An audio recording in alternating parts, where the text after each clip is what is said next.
George Harrison, the Quiet Beatle, was known for his spiritual depth, calm nature, and gentle voice. But behind the serene smile and peaceful demeanor, George carried deep wounds from betrayal, heartbreak, and resentment. One of the most shocking chapters in his life involves a woman he once loved dearly. A woman who would ultimately break his trust and leave scars that lasted a lifetime. The woman in question?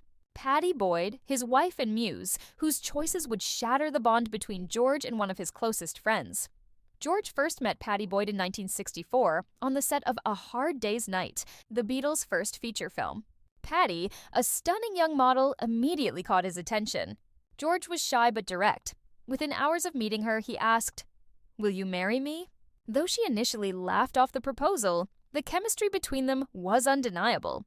Within 2 years, the two were married, and George believed he had found his soulmate. During the mid-1960s, the couple was the picture of love and glamour. They lived a life that most could only dream of, surrounded by music, fame, and spiritual discovery. Pattie inspired some of George's most heartfelt songs, including Something, which Frank Sinatra later called the greatest love song ever written. But beneath the surface, their marriage was far from perfect. Fame, temptation, and emotional distance began to take a toll. As George grew more absorbed in his spiritual journey and music, Pattie often felt neglected. The Beatles' fame had consumed their lives, and George's growing fascination with meditation and Indian philosophy meant he was spending more time with gurus and less time with her.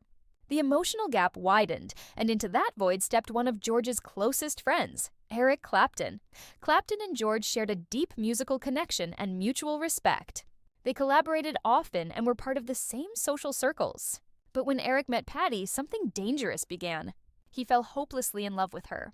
Unable to contain his feelings, he wrote the legendary song Layla, a desperate cry for love inspired by Pattie. George was unaware of the depth of his friend's obsession until the truth surfaced. And by then, it was too late. The betrayal that followed was one of rock music's most infamous love triangles. Pattie, torn between loyalty to her husband and passion for Clapton, eventually left George. By 1974, their marriage was over, and 2 years later, she married Eric. For George, the pain was unimaginable.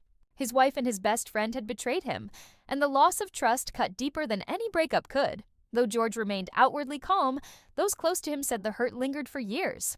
He felt humiliated not just personally, but publicly. The world knew that his wife had left him for another rock legend. What made matters worse was that Eric and George continued to move in the same circles. Despite the bitterness, George never lashed out. Instead, he processed his pain through music and spirituality, using forgiveness as a way to free himself from resentment. Still, he couldn't fully erase the emotional wound. In later interviews, George hinted at the depth of his heartbreak, referring to the situation with dry humor but unmistakable sadness.